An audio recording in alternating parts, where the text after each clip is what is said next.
आज बुलेटिन की शुरुआत करेंगे उस खबर के साथ जिसने पूरी राजधानी जयपुर को दिल दहला दिया। पूरे राजधानी का दिल ऐसे दहला और जो तस्वीरें सामने आई वो थी आग के तांडव की। आग के तांडव ने ली कई जिंदगियां। जयपुर के भागरोटा में गैस टैंकर विस्फोट।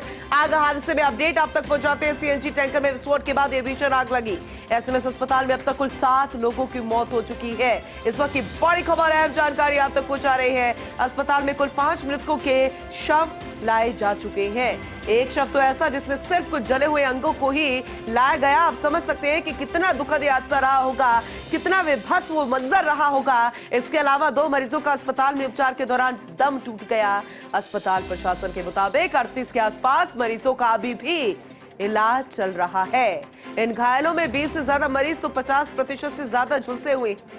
इन सभी मरीजों की हालत बताई जा रही है बेहद गंभीर। सीएम अजय शर्मा ने घटनास्थल पर पहुंचकर पूरी जानकारी ली। पूरी घटना की जांच करवाई जाएगी, अब मुख्यमंत्री अजय शर्मा ने कहा है। इसके अलावा एक हेल्पलाइन नंबर भी जारी किया गया है। उसके जरिए आपको हेल्पलाइन नंबर बता रहे हैं, देखिए 9166347751। ये बेहद महत्वपूर्ण नंबर है। इस पर आप जानकारी दे सकते हैं कि अगर आपको कोई भी ऐसा शख्स नजर आता है जो इसी त्रासदी से जुड़ा हुआ हो, इस अग्नि तांडव से जुड़ा हुआ हो, और वो मरीज हो, झुलसा हुआ हो, या फिर गैस के जो धुएं का गुबार उड़ा था इस अग्निकांड के बाद, इस त्रासदी के बाद, उसमें बेहोश हो जाने जैसी भी स्थिति थी कई लोगों की। अगर आपको कोई ऐसी जानकारी मिलती है तो इस नंबर पर फोन करके आप इत्तला कर सकते हैं। Control room collected helpline number ये आप तक हम पहुंचा रहे हैं। सीएम अजय यहाँ पर पहुंचे, एसएमएस अस्पताल भी वो गए थे, उन्होंने मरीजों का हालचाल जाना था। इससे पहले मुख्यमंत्री अजय शर्मा जब एसएमएस अस्पताल पहुंचकर जानकारी ले रहे थे, हमने आपको तस्वीरें दिखाई। चिकित्सा मंत्री गजेंद्र सिंह खींवसर भी एसएमएस अस्पताल पहुंचे, जानकारी उन्होंने ली। वहीं उप मुख्यमंत्री डॉक्टर प्रेमचंद बैरवा और मंत्री जवाहर सिंह बेडम भी जानकारी लेते हुए नजर आए। इसके अलावा मौके वारदात पर वो पहुंचे। पेट्रोल पंप के पास एक पाइप फैक्ट्री भी जलकर राख हो गई है। 29 ट्रक, टैंकर, 2 स्लीपर बस समेत कुल 40 से ज्यादा वाहन इस आग की चपेट में आ गए। एक वेयर हाउस भी आग की चपेट में आया। कई दमकलें आग बुझाने में लगातार जुटी हुई है। हालत के मद्देनजर अजमेर जयपुर हाईवे पर ट्रैफिक को डाइवर्ट करना पड़ा। आप जरा सोचिए कि जिस जगह पर डाइवर्ट किया गया है वहां पर पहले वाला ट्रैफिक और फिर ये वाला ट्रैफिक जो कि बहुत ज्यादा बहुतायत, कितनी ज्यादा स्थिति वहां पर ट्रैफिक को लेकर स्थिति जो है बनी हुई होगी, आप खुद अंदाजा लगा सकते हैं।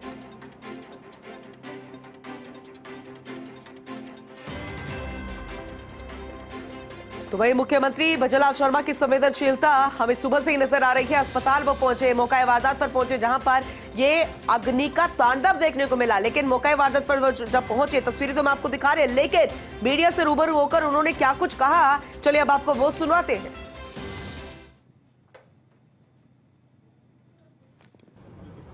मैंने सभी हॉस्पिटल में सभी अधिकारियों को, वहाँ के उन सबको कहा है कि सबको तुरंत प्रभाव से लिया जाए और पहले उनका इलाज किया जाए जो इंजर्ड हैं।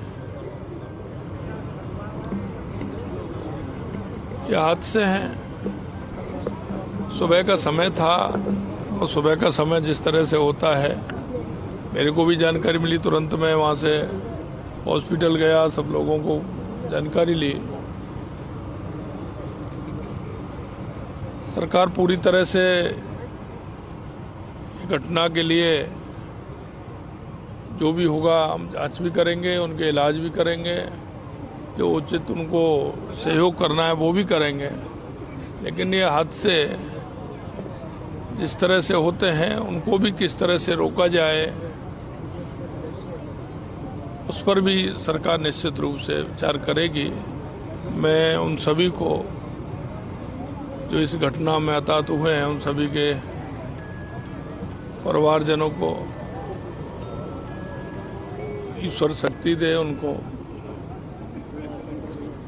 और वो उनके परिवारजनों को सामर्थ्य दे।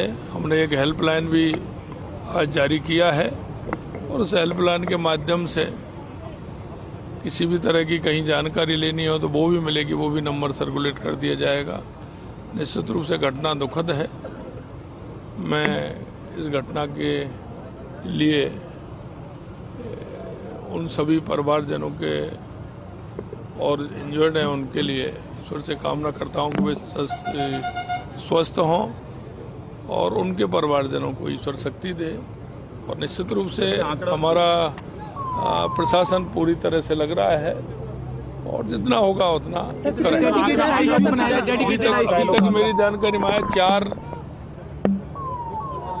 की डेथ हुई है, 4 बताए थे मेरे को भी, 4 के। हाँ, और लगभग 35 लोग घायल हैं, उनका इलाज चल रहा है। मैं हॉस्पिटल से आया हूँ। देखिए अभी तो यही है, प्रारंभिक तौर पर आ रहा है कि आप देख रहे हैं सामने जो ट्रक खड़ा है, ट्रक इधर से यू टर्न हो रहा था, उधर से ट्रक आया, आपस में भिड़ंत हो गई और उसमें से जिस तरह से घटना हुई है निश्चित रूप से इसकी विस्तृत जानकारी होगी। जांच रही थी, ऐसा क्या केमिकल का सर कुछ आया अभी तक? अभी तो आएगा, जांच का विषय है ये। घायलों को कोई तो तस्वीरें हम आपको दिखा रहे हैं। इसके अलावा हेल्पलाइन नंबर भी जारी किया गया है 9166347551। दूसरा नंबर नोट कर लीजिए 87646888। और ये आपको ग्राफिक्स के जरिए भी सारे नंबर हम आपको बता रहे हैं। इस वक्त की बड़ी खबर, अहम जानकारी। मुख्यमंत्री भजनलाल शर्मा लगातार पूरे मामले पर गंभीरता बरते हुए मॉनिटरिंग लगातार जारी। हमारे सहयोगी भी लगातार हमारे साथ जुड़े हुए हैं। तो ऐसे में आज राजधानी जयपुर की सुबह किसी भी लिहाज से ठीक नहीं, क्योंकि दिल दहला देने वाली तस्वीरें सामने आई जब अग्नि से जुड़ी हुई त्रासदी हुई। जयपुर दहल उठा उन धमाकों से, और उसके बाद जितनी जिंदगियां ले ली गई ये अग्नि द्वारा, ये वाकई में विचलित करने वाली तस्वीरें थी। एसएमएस अस्पताल से हमारे सहयोगी लगातार हमारे साथ बने हुए हैं और मौका वारदात पर जहां पर ये दुर्भाग्यपूर्ण दुर्घटना हुई है वहां से सत्यनारायण शर्मा हमारे साथ बने हुए हैं। लेकिन सबसे पहले रुक करेंगे एसएमएस अस्पताल का, उस बर्निंग वार्ड का, जहां पर मरीज झुलसे हुए वो व्यक्ति वो पहुंचे हैं जिनका इलाज जारी है। विकास जी जरा अपडेट कीजिएगा, अभी ताजा स्थिति क्या बनी हुई है?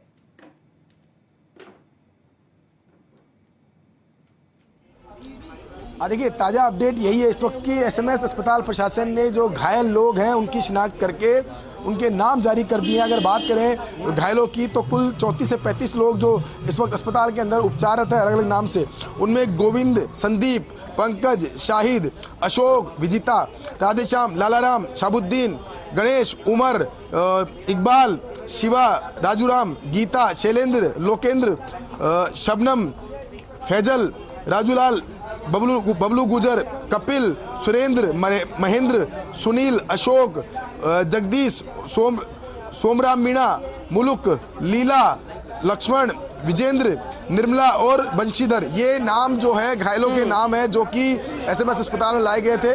50% से अधिक हालत में, झुलसी हालत में उनको लाया गया था। अगर बात करें अब तक की तो अस्पताल प्रशासन ने 4 डेड जो यहाँ पर ब्रॉड डेड आई थी उनकी पुष्टि की है, लेकिन जो जानकारी है वो यही है कुल 7 लोगों की अब तक मौत हो चुकी है। जो 7 लोगों की मौत जो हुई है उस मौत में जो 4 ब्रॉड डेड है, 2 को सीपीआर दिया गया और एक जो मरीज है, एक मरीज को अभी जो लाया गया था शव को, उसकी सिर्फ हड्डियां लाई गई है।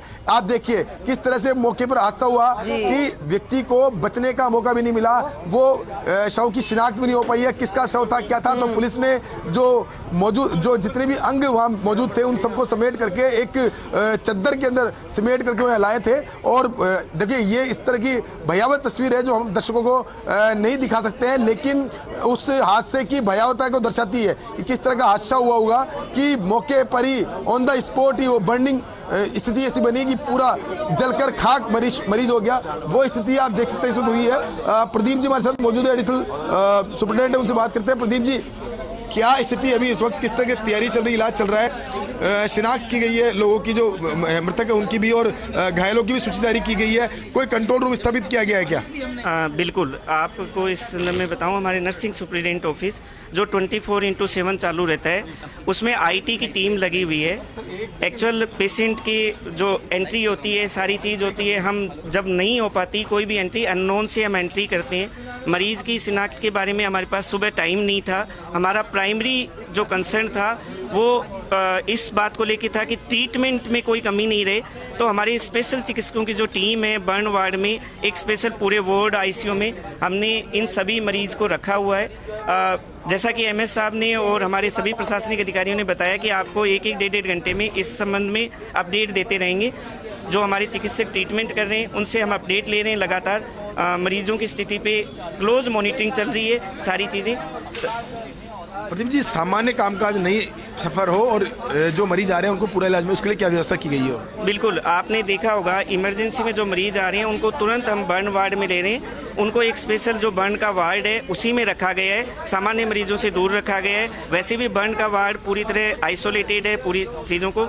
मरीज ये गंभीर स्थिति में होते हैं, इन्फेक्शन की स्थिति रहती है, तो उनको अलग रखा गया है पूरी तरह, और उनके लिए कंट्रोल रूम है वो पूरी तरह अलग स्थापित किया है। महत्वपूर्ण डिसीजन लिया गया है कि अभी इस वक्त कोई भी वीआईपी हो चाहे आमजन हो, कोई भी हो, वार्ड में और जो मरीज है उनके पास मिलने से प्रतिबंध लगा दिया गया है सभी का। बिल्कुल, देखिए बर्न वार्ड के पेशेंट में चाहे हम चिकित्सक हो, हमारा स्टाफ हो, एक नियत प्रोटोकॉल है, क्योंकि पब्लिक हॉस्पिटल है, भीड़ ज़्यादा रहती है, मरीजों का आना जाना परिजनों का रहता है, सारे लोग अपडेट लेना चाहेंगे, सब लोग मिलना चाहेंगे। तो अभी 2, 3, 4, 5 घंटे जो अपडेट है वो हमारे प्रशासनिक अधिकारियों के द्वारा, एमएस साहब के द्वारा, प्रिंसिपल साहब के द्वारा निरंतर मीडिया को दिया जाएगा सारी चीज़ें। देखिए, बिल्कुल बड़ा डिसीजन चिकित्सा विभाग की तरफ से, एसएमएस अस्पताल प्रशासन की तरफ से, जिसमें कि अब किसी भी व्यक्ति को वार्ड में प्रवेश नहीं दिया जाएगा। जो बाहर के व्यक्ति हैं उनको किसी को प्रवेश नहीं दिया जाएगा। जो भी जानकारी है अस्पताल प्रशासन देगा। साथ में क्योंकि जिस तरीके से आप जानकारी दे रहे हैं हम सिर्फ अंदाजा ही लगा सकते हैं, और वो अंदाजा इस कदर कि रूह कांप जाती है। आपसे हम आगे भी अपडेट लेते रहेंगे, आप जानकारी हमें लगातार दे रहे हैं और दर्शक ये जानना भी चाहते हैं, और इसलिए वो लगातार फोर्स इंडिया पर नजर गड़ाए हुए हैं। सत्यनारायण शर्मा फिलहाल अभी उसी जगह पर मौजूद है जहां पर ये घटना हुई। 5 किलोमीटर का वो एरिया जहां पर अभी भी निशान जो रह गए हैं वो विचलित करने वाले हैं, डराने वाले हैं। सत्यनारायण जी, अभी आपके पास क्या कुछ जानकारी, करंट अपडेट क्या है, अपडेट कीजिएगा।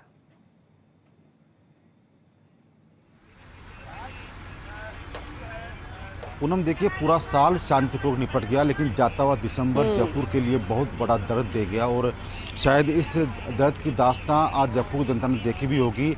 बांकोटा से लेकर बगरू तक का जो रास्ता है वो डाइवर्ट किया गया है, जो घायल थे उनको अस्पताल भेजा गया है, और अब जो यातायात बाधित किया गया था, बंद किया गया था। देखिए सफाई यहाँ पर शुरू हो चुकी है। जो मलबा था, जो वाहन थे वो मौके से हटा दिए गए हैं।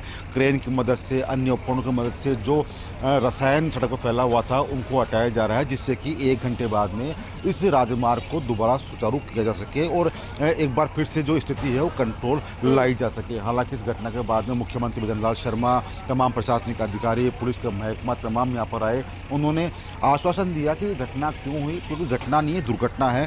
दुर्घटना की जांच करवाई जाएगी। एफएसएल टीम मौके पर आ चुकी है, और ऐसे में अब जो घायल अस्पताल में मौजूद है उनका इलाज सुनिश्चित किया जा रहा है कि अब कोई भी जो कैजुअलिटी का आंकड़ा है वो ना बढ़े। ऐसे में घायलों के कुशल क्षेम के लिए लगातार मुख्यमंत्री अपडेट ले रहे हैं। वर्तमान में जहां फिर हादसा हुआ वहां पर भारी भीड़ है लोगों की, क्योंकि अब लोग अपने अपने घरों से बाहर आ चुके हैं, और पुलिस से डिमांड कर रहे हैं कि जो वाहन, जो क्षतिग्रस्त वाहन है उनको मौके से हटाया जाए। वहीं जिस पाइप फैक्ट्री के अंदर आग लगी थी वहाँ पर अब पानी बिखेरा जा रहा है, जिससे कि अगर कोई चिंगारी अगर सुलग रही हो तो उसको भी शांत किया जा सके। लेकिन लगता है कि पूनम 1 घंटे बाद में जो स्थिति है वो कहीं ना कहीं कंट्रोल में आ जाएगी, वो अपने दबाव में आ जाएगी। अब कहा जा सकता है कि 1 घंटे बाद में दोबारा से शहर का यातायात सुचारू हो जाएगा। जो अजमेर रोड का यातायात बंद किया गया था दोबारा से खोल दिया जाएगा। पूनम, ठीक है सर, क्योंकि आपने जानकारी दी है और बेहद खास तस्वीरें दिखा रहे हैं, क्योंकि अब वो सड़क जहां पर सफाई चल रही है, नामो निशान अब मिट जाएगा कि हुआ क्या था। लेकिन ना तो वो पीड़ित परिवार भूलेंगे और ना ही वो लोग भूलेंगे जिन्होंने आंखों देखी है, जिन्होंने अपनों को खो दिया। वो परिवार कैसे भूल सकता है कि उनके घर से लोग निकले तो सही, अपने निकले तो सही, लेकिन वो वापस नहीं लौटे, और लौटे भी तो हमेशा जाने के लिए निकले पहुंचे हैं। लेकिन ये जो आंकड़ा हमें विकास जी ने भी बताया एसएमएस अस्पताल से, वो भी डराने वाला है, क्योंकि 50% से ज्यादा डीप बर्न है और उनको बहुत ज्यादा इलाज की जरूरत होती है, इन्फेक्शन ना फैले, और आइसोलेटेड ही उनको रखा जाता है। खैर, प्रशासन, सरकार पूरी तरीके से मुस्तैद है सत्यनारायण जी, लेकिन अभी कोई अपडेट इसे लेकर मिला है, कोई स्थिति ऐसी बनी है जिसमें यह साफ हो रहा है कि दरअसल हुआ क्या था? क्योंकि अपने अपने कयास तो लगाए जा रहे हैं, जांच का विषय है और जांच के बाद ही सब कुछ साफ होगा, लेकिन फिर भी कोई स्थिति कुछ साफ होती नजर आ रही है?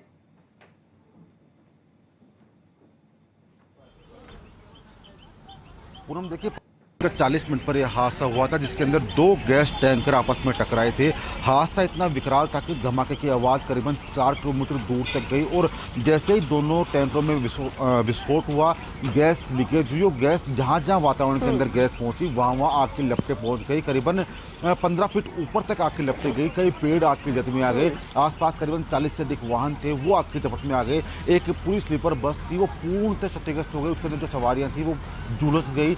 लेकिन हम कहना चाहेंगे आपको कि घायलों को केवल एसएमएस ही नहीं बल्कि भांगकोटा बगरू के आसपास जो सीएससी है वहीं भिजवाया गया है। तो ऐसे में माना जा रहा है कि आंकड़ा घायलों का बढ़ सकता है। हालांकि सभी भगवान से प्रार्थना कर रहे हैं कि अब जो कैजुअलिटी का आंकड़ा है वो ना बढ़े, जो मौतों का आंकड़ा है उसका जो बढ़ने का सिलसिला है वो कहीं ना कहीं रुके। लेकिन वर्तमान के अंदर अभी भी जो डर का माहौल है, दहशत का माहौल है वो कायम है। तो ऐसे में यहाँ के जो वाहन है, चिकित्सा वाहन, उनको हटाया जा रहा है जिससे कि एक बार यातायात को सुचारू किया जा सके। बिल्कुल, कितना विभत्स था ये। आपके पीछे जो पेड़ नजर आ रहे हैं जो पूरे तरीके से जल गए हैं, वो पूरे जो होर्डिंग्स है, बोर्ड्स है, वो जल गए हैं और वो शायद जिंदगी भर इसको बयां करते रहेंगे, इस त्रासदी को बताते रहेंगे। अभी कोई प्रशासनिक अमला वहां पर मौजूद है? सत्यनारायण, इसे लेकर अपडेट कीजिए।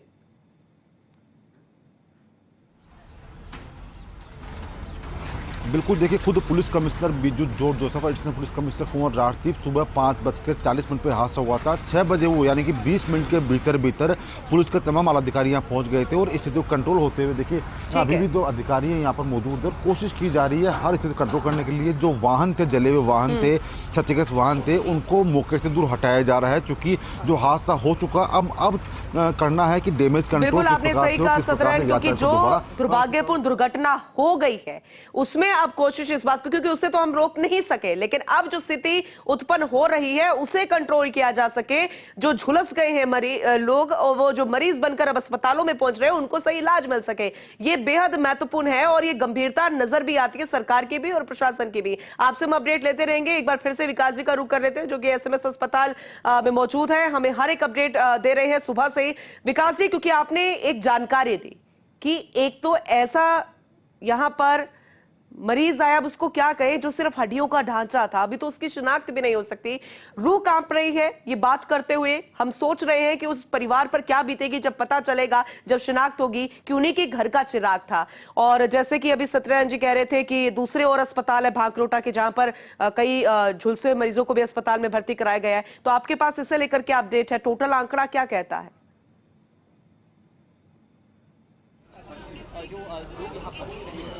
देखिए बिल्कुल अभी की सबसे बड़ी खबर इस वक्त चिकित्सा विभाग ने पुष्टि कर दी है। 7 लोगों के मौत की पुष्टि चिकित्सा विभाग की तरफ से की गई है। कुल जो 7 लोग थे उनमें 4 लोग ब्रॉड डेड एसएमएस अस्पताल लाए गए थे।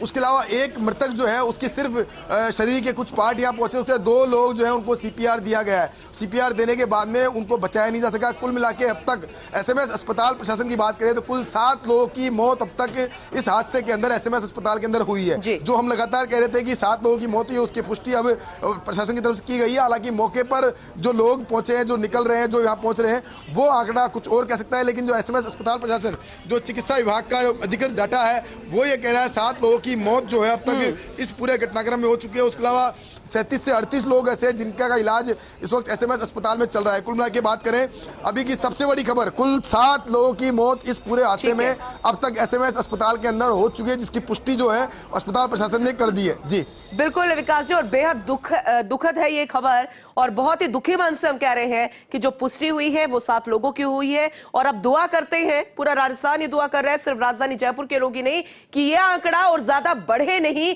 जल्द से जल्द वो लोग स्वस्थ हों जो कि झुलस कर यहां पर पहुंचे हैं, जो इस त्रासदी के शिकार हुए हैं। आप दोनों बने रहिएगा, आपसे हम लगातार जानकारी ले रहे हैं।